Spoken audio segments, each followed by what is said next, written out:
Never before has the interest for health been so big. Most Western societies are faced with an aging population. Consequently, we need to find new ways to manage healthcare costs using advanced technology. Also think of the massive penetration of wearables, Fitbits and Apple Watches. So we can expect higher demand in health. But how will that look like? And what should insurers offer in response? What are the key health priorities for consumers? And how can tech support?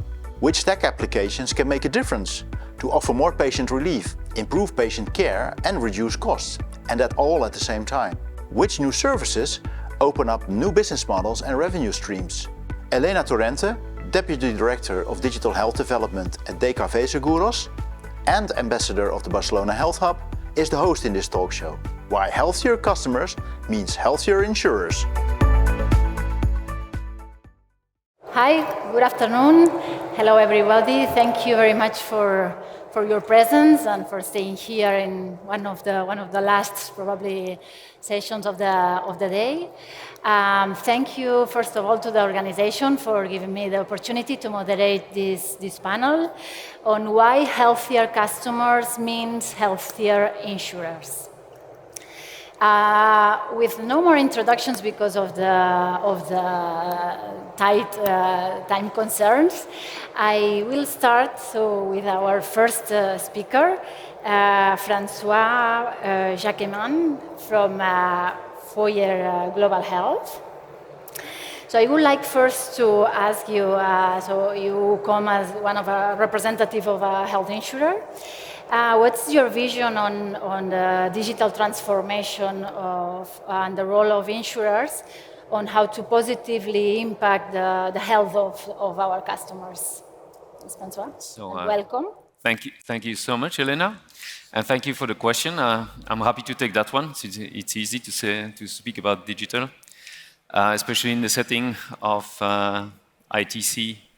I cannot say that digital is not important. It's obviously a vital transformation that all insurance companies have to take. I believe, and I guess this belief is shared, that without a digital transformation, an insurance company cannot survive in today's world. My angle is even emphasized by the fact that we sell international private medical insurance, and our customers are scattered all over the world. Our distributors are scattered all over the world, and therefore this digital element is even more important. The company where I'm working on for the moment is called Foyer Global Health.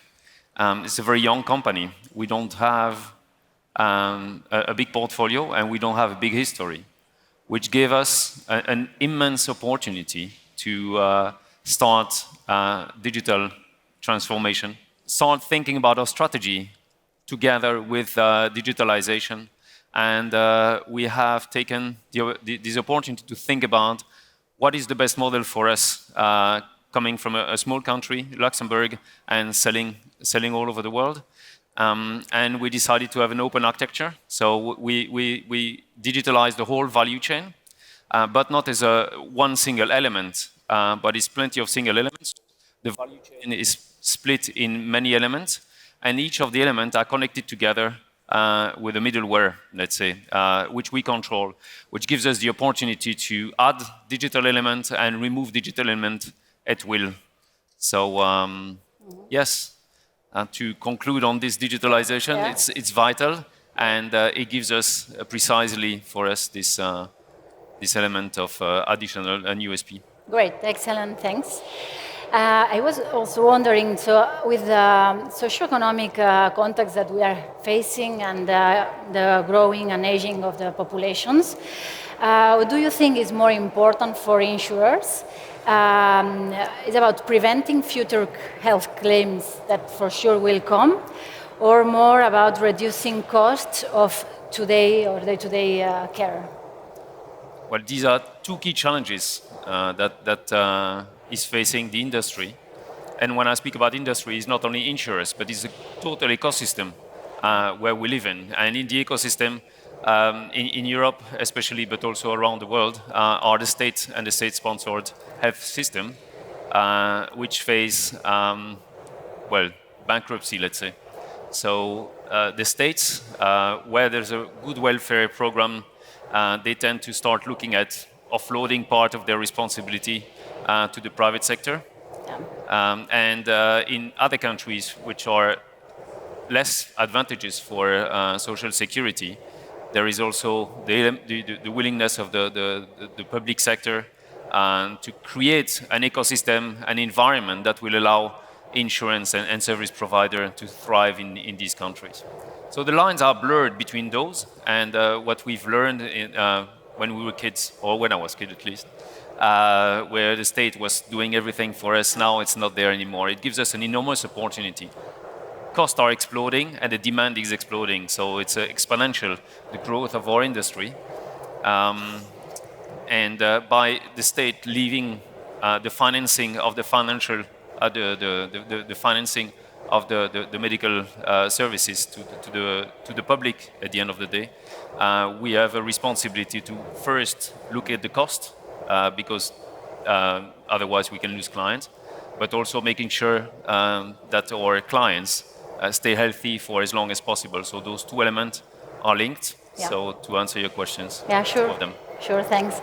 Also, you mentioned at the beginning, and I think also it relates to this double approach about the ecosystem, your approach on ecosystems. Can you tell us a little bit about what the challenge do you see, do you encounter when you put in place partnerships and you work towards creating these ecosystems? Yes. Well, sitting today, I will not say that I'm not here to create partnerships, or that we are not doing that. It's clear that the model that we developed is based on establishing partnerships for several reasons. First, we're too small, and there's not very few insurance companies that can actually create for themselves and the full control of the ecosystem. There's some of them have vertical integration, so pharmaceutical buying insurers and technology, insurers buying technology or developing their digital environment in-house. But we found that it was much better to be open and benefit from all the thoughts and intelligence and clever ideas that the whole industry has to give us. The challenge there is to choose wisely, because there's so many good ideas, and you would like to put all of them together that creates an amazing solution, but it's either too expensive or not workable. So it's really to find the right balance here, reaching digitally the customers, but at the moment of truth, not all the time. So we have to balance. It's a balancing act at the end of the day. Okay, thank you, Francois. I would keep asking more questions, but in face of the time, we'll move to our next speaker. So Kim from Abbey Global Health, sorry.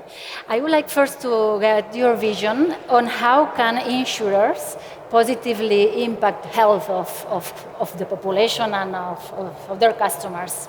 So I think the answer quite simply is technology. But not any deployment of technology. The answer is to deploy technology in the way that maximizes the benefit. If we think about, and actually which really changes the paradigm of the way insurers think. If we go back before the Industrial Revolution, if you wanted something better, you paid more for it. And if you were paying less, it was worse. That was a fundamental truth. The Industrial Revolution started to change that. So standardization of parts and manufacturing, suddenly you could have things that were better and cheaper. And the acceleration of technology has moved us into a paradigm where that's more true than ever.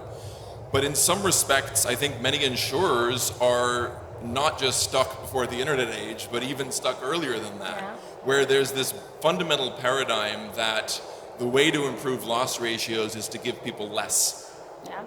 And particularly the way claims management is set up, that is the basic idea is give people less to make more money. And whether that's said explicitly or not, that is something that's in the room. And I think the promise of technology is that that entire model can be turned on its head. Technology enables us to give people more in ways that are economically more efficient as well, that can be more profitable. And I think that the correct deployment of technology in the health insurance space really can deliver on that promise. But again, it has to be technology used in that way, in that particular way, where you're looking at the same time, how can I give the customer more? And how can I use that more to reduce costs? Why? In order to make that health benefit sustainable in the long term. Yeah, sure.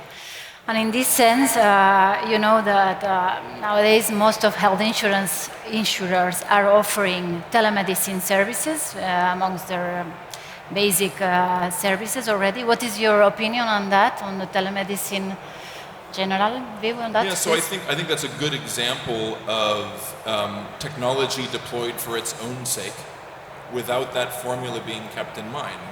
So it's something that we recognized from our founding in 2016, that if you're replacing a 15-minute face-to-face visit with a doctor with a 15-minute video visit with a doctor, you're not going to save much money, if anything at all.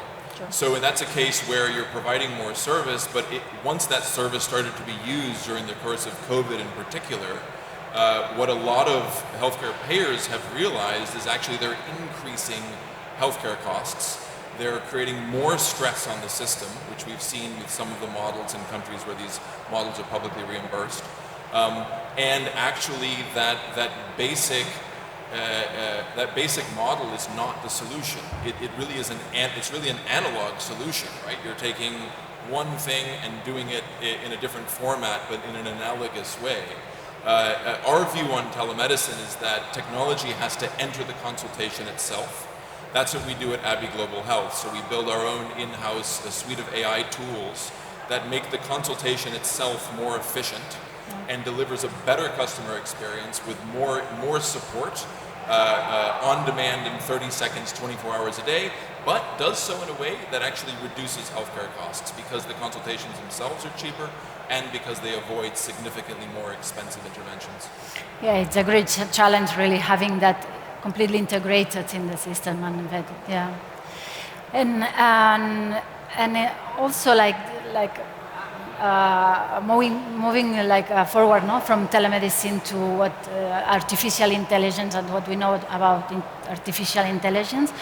What do you think it will have the role on replacing or not healthcare professionals, or in other words, what role will have artificial intelligence with regards to healthcare professionals? Yeah, I'm not sure how many people are still in the room from before, but we were watching the talk before and this came up, and Christian was making the point from the Barcelona Health Hub was making the point that AI will replace the mundane tasks.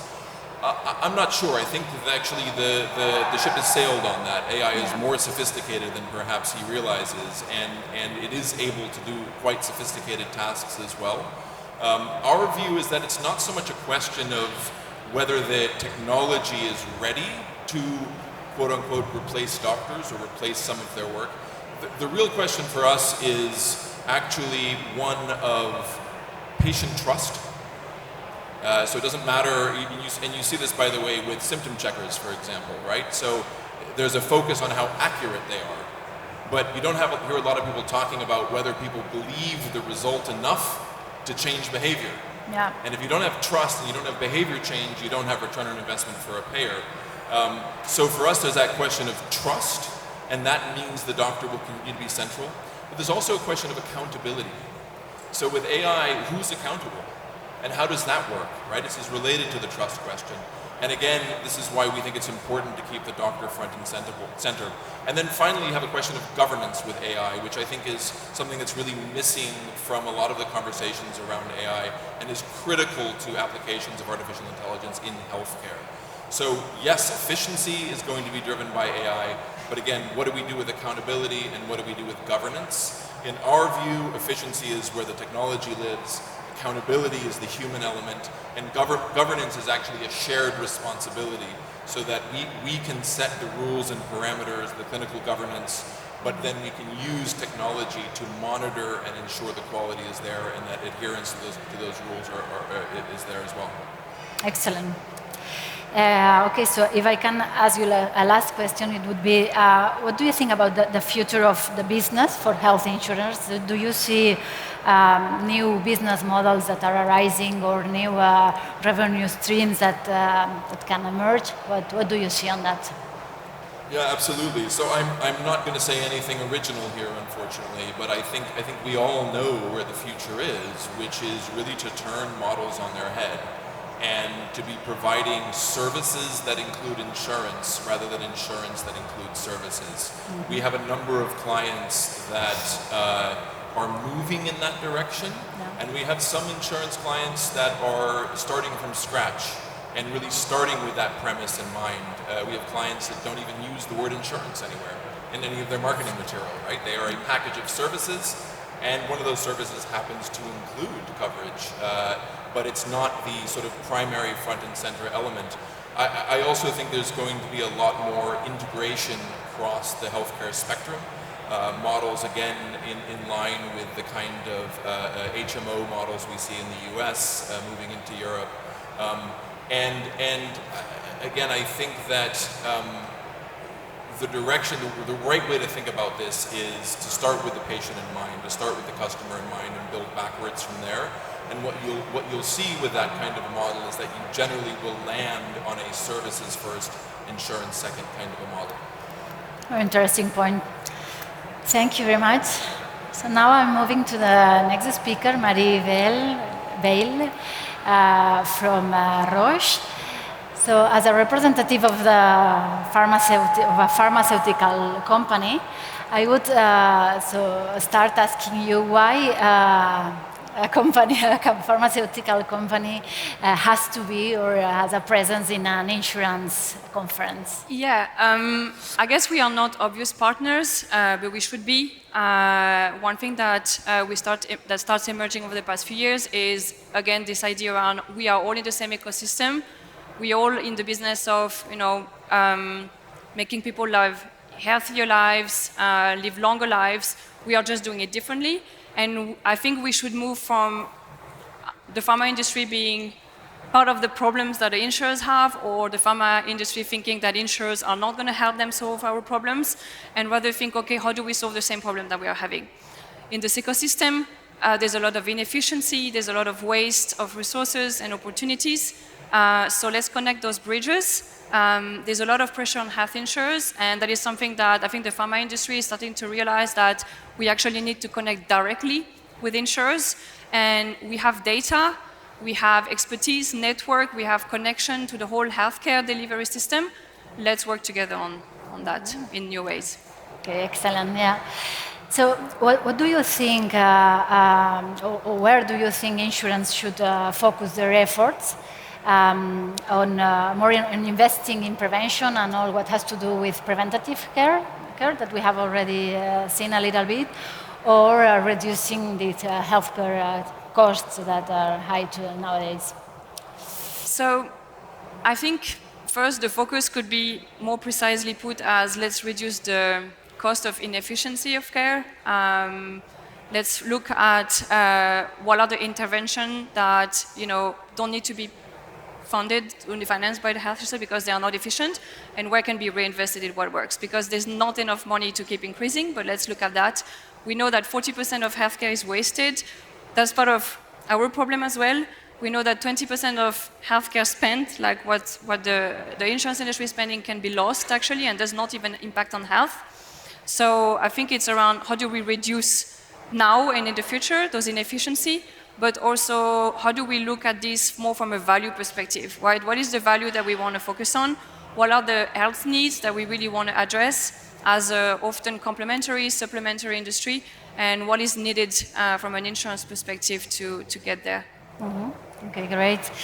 And also, what do you think about innovation? Like, how can insurers and health insurers can innovate in order to work towards having healthier customers and this approach? I'm going to take it from the pharma perspective, but I think, as mentioned, data and evidence generation should actually be a priority. In my conversation with insurers from all over the world, it's we don't know, we don't have the data, or we think we have but realize we don't. So let's make that a priority. Evidence generation, clinical evidence, real data, evidence generation. There's a lot of partners out there. I think there's a lot of people here that are really to have that conversation. One thing that we are exploring, for example, is can private insurance be part of clinical trials? There's a role to play there, that the data generated in clinical trials can actually be already valuable for private insurance. It's kind of a virtual circle that we can create. There's definitely value for us also to work with private insurers because there's so much connection to customers and people and a lot of data that would help us as well measure. So I think there's a lot of areas there. Another one is look at what are you actually covering and is that really addressing health needs. Roche is a company that does a lot of oncology, so I'm going to take the example of cancer, but in emerging markets, especially in Asia, we see that critical illness, for example, is a big part of the offering. It's a big lump sum payout, but often it doesn't even, it's not even being used for care, right? So there is a good amount that could be used for therapies that would generate amazing outcomes potentially for the people, but they're not using it for that. Can insurer together with us and maybe other partner find a way to steer maybe patient into getting that care, because otherwise it's a loss of money for everybody, right? And a loss of life. Another example in another type of insurance program is targeted therapies for oncology, breast cancer specifically, used to be injected through IV, right? So in inpatient setting. Now we have the possibility to do that with subcutaneous. It's more than 10 times cheaper for insurers, yet reimbursement codes are incentivizing to stay in the inpatient system because it's advantageous for the providers. So you're still paying for IV. Plus, the inpatient versus outpatient limit that is often available in the insurance covers is basically means that if you go outside of the inpatient, you're not even covering the therapy. So you're basically you're basically pushing yourself to cover inefficient things. Is there something that we can do here? Can we work and discuss around that? So that's different ideas. Another one could be what are the different additional services in a complementary, supplementary service that are not covered, but that would bring amazing value in daily life of patients. Daily kind of value services or any kind of technology in disease monitoring or even prevention, and not teaching anybody anything here, but I think there's a lot of opportunity to do that better and have a bigger impact. Okay. So thank you, Maria. I think I'm going to move to our next speaker now also because of time concerns. So thank you, Ali Hassan, welcome. Ali from Vitality. So also so from your role, also from a health insurance, I would like to start asking you about what's the role, what do you think is the role of insurers on driving healthier populations? I think it's important to recognize the context we're in at the moment, particularly coming through COVID. People are continuing to get more and more unhealthy. That manifests itself directly in the claims that are being encountered by health insurers. And indeed, if you look at it on a global population, looking at the World Bank data, in 2000, we were spending less than $500 per person globally on healthcare. And in 2021, the latest year of data, we are spending over $1,000. At Vitality, we have an idea that we should have shared value insurance, so everyone should benefit from insurance, not just people who have a catastrophic event. And we've been very successful in bringing our wellness program, the largest one of its kind globally, to have direct impacts to improve people's health.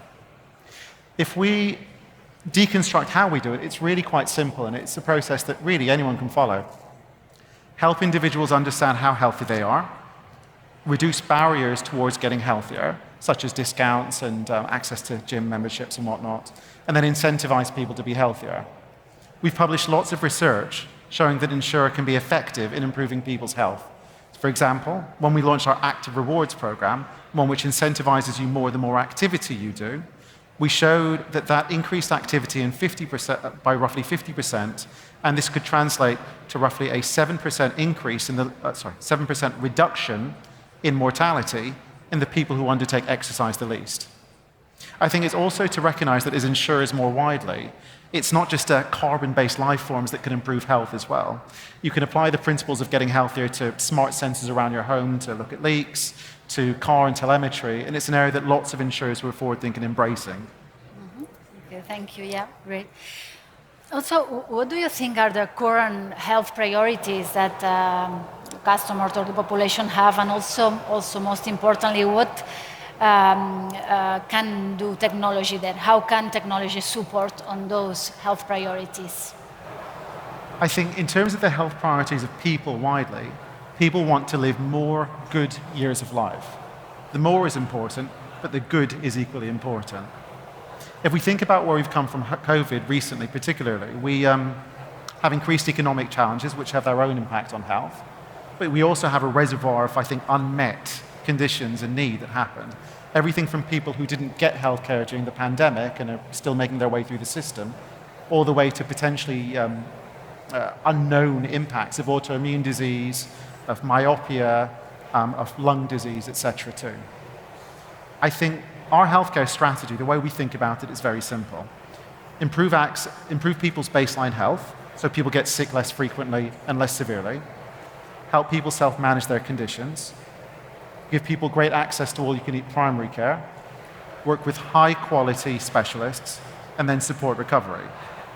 For us, we're in a position where we want to help people really succeed in each of those areas too. And insurers can help people think about how to engage and manage each of those areas. The importance of health, improvement is so strong here though. If we look at type 2 diabetes and this epidemic that we have of it, most of that is preventable. If we look at cancers, some people think a quarter or more of cancers are directly associated with obesity, which again is treatable and manageable in theory. There's a lot that can be done. Sure. And I know that you have quite a lot of experience as well as health insurance on collaboration with the startups. Can you please tell us about your experience on that and some key messages that you drive from the collaboration from startups, from a corporate point of view, please? So we've worked with lots of startups at Vitality, everyone from organizations that have gone to Series C stage to having been the first paying customers for organizations too. And we really embrace working with startups because typically they can work in a different way and show us new perspectives than ways we've had otherwise. Typically what tends to work well in working with startups are building good relationships, two organizations understanding each other well in terms of how they work, but also making sure that understanding translates to an operational model of how they can work together, clarity on how customers will benefit, and an openness in how you engage commercially to make sure there's value that is achieved by both parties too. Conversely, what tends to happen if some of those things aren't met, there's a poor relationship, there's a lack of trust between both parties, the customer benefit or pathways are unclear, those tend to make things more challenging. To give you an example of some of the things we've done with startups, we were the first customer for skin analytics who send a dermoscope to your house to look at whether your mole might be cancerous. We work with a number of health startups in the telemedicine space. And similarly, in terms of technology, we work with lots of organizations to provide our back office support to make sure we can service our customers better. Okay, thanks. And also I would like to have your point of view on the future of the business of insurance. Where do you see opportunities of new business models and new revenue streams for health insurers? I think what's really interesting in health insurance is, again, this recognition that because such a large proportion of spend, the vast majority is on healthcare claims, health insurers, life insurers and others will take more and more interest and more activity in helping manage the risk of populations they have. Continuing to increase prices at a level that is higher than the level of economic growth, higher than the level of inflation, would be unsustainable. And the only way to really get further is working in partnership with customers, with early stage companies, with tech providers, with pharma, to make sure that everyone can work together to make people healthier and minimize and share the burden and add more value in the ecosystem from avoidance, protection and improvement. Okay, great. So since we are almost running out of time, I would like to ask you like a final round, very quick round of takeaway or a final message that you all want to share with the audience on why healthier customers means healthier insurers. Maybe you can already start, Ali, if you want, from your side, from this or the other way. So please, Ali. Yeah. I mean, my big takeaway is that economic sustainability is critical, and a big part of that is helping people become healthier. So organizations, insurance companies, the wider ecosystem needs to work better, closely together to help return value to customers. Very, very similarly, I think private insurance has an amazing potential to play such a huge role in the future in population health. And they need to be, let's say, healthy to do that. And in that, amazing opportunity to deliver the impact that even government are striving for their population. So, and that will work with working in partnership and activating the dialogue on that. Sure. So I'll repeat my message that deployed correctly, technology can allow you to give your customers more service and reduce costs. Insurance need to be linked to partnerships. Digitalization is key for success, but we should never forget that health is about emotion, and our client, they will not look at our services digitally, but with their own emotion. So if we forget the emotion, we will not be successful. I knew that you were going to do the point of the emotion at the end, so that's why I... Thank you. Thank you very much for this very interesting conversation. Thank you for all your contributions, and thank you to all of you for your attention. Thank you, and have a nice day.